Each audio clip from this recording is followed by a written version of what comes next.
Hello everyone, welcome to स्काईटेट point. So 10th class की 12.2 के 7th क्वेश्चन को डिस्कस करते हैं। A solid consisting of a right circular cone of the height 120 centimetre and radius 60 centimetre standing on the hemisphere of the radius 60 centimetre place upright of the right circular cylinder full with the water such that it touch the bottom।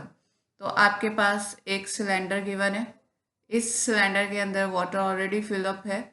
इसके अंदर यहाँ पे इन्होंने क्या किया है, एक hemisphere इस तरह से है, ठीक है।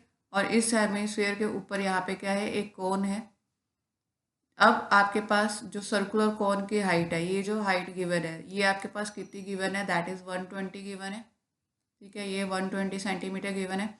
इसका जो रेडियस है वो 60 सेंटीमीटर गिवन है और हेमिस्फीयर का भी सेम रेडियस रहेगा।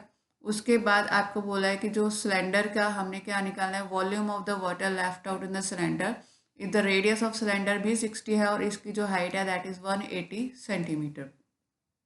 तो सभी की रेडियस सेम ही है, जिसको हम आर ले लेते हैं, दैट इज़ 60 सेंटीमीटर। अब यहाँ पे H1 जो हाइट लेते हैं ऑफ हम सिलेंडर की लेते हैं, ठीक है। दैट इज़ आपके पास कितनी है, 180 सेंटीमीटर है, ठीक है। और H2 जो है हम हाइट लेते हैं कोन की, जो आपके पास कितनी गिवन है, दैट इज़ 120 सेंटीमीटर गिवन है। अब यहाँ पे हम निकालते हैं कि जो volume of water left in the cylinder, तो सिलेंडर के अंदर कितना पानी आपका लेफ्ट आउट रह चुका है वो निकालेंगे। तो हम क्या करेंगे, यहाँ पे वॉल्यूम ऑफ सिलेंडर निकालेंगे, ठीक है। उसमें से माइनस कर देंगे वॉल्यूम ऑफ कोन, प्लस में वॉल्यूम ऑफ आपके पास क्या रहेगा, जो हेमिस्फीयर रहेगा, ठीक है। चलिए, वॉल्यूम ऑफ सिलेंडर आपके पास क्या होता है, वॉल्यूम ऑफ सिलेंडर आपके पास क्या रहेगा, pi r square H1 minus volume of cone आपके पास कितना होता है, that is 1/3 pi r square H, यहाँ पे 2 आ जाएगा, और प्लस में वॉल्यूम ऑफ हेमिस्फीयर कितना आएगा, 2/3 पाई आर क्यूब, ठीक है। तो ये आपके पास आ चुका है। अब हम यहाँ पे वैल्यूज पुट करते हैं। तो सबसे पहले आप यहाँ पे पाई को एज इट इज़ पाई रहने देना, पाई की वैल्यूज बाद में हम इसको फिल आउट कर देंगे, या पहले करनी है तो इसको 22/7 लिख दीजिए, ठीक है। आर की स्क्वायर कितना आ जाएगा, 60 की स्क्वायर कितना होगा, दैट इज़ 3600।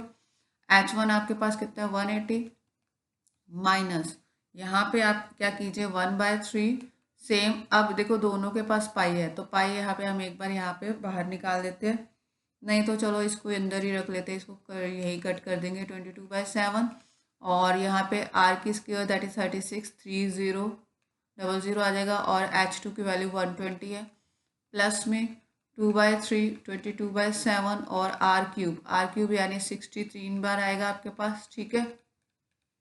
आप यहाँ पे इसकी कैलकुलेशंस करते हैं, तो यहाँ पे आपके पास देखिए, सबके पास अगर हम कॉमन निकालना चाहें तो आपके पास देखिए सबके पास पाई थी, तो 22/7 बाहर निकाल लीजिए, और 3600 भी सबके पास था, ये बाहर आ जाएगा।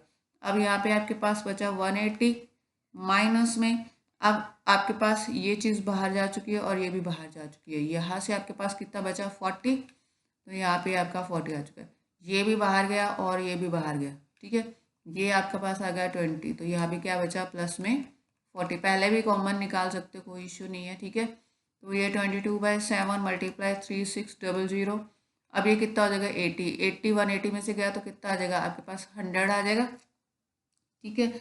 अब आप क्या कीजिए, इसको अब आप सॉर्ट आउट कर लीजिए, ऊपर वाले सारा मल्टीप्लाई करके डिवाइड/7 करेंगे तो हमारे पास जो आंसर आएगा वो कितना बनेगा, 1131428.5 सेंटीमीटर क्यूब आ जाएगा, ठीक है।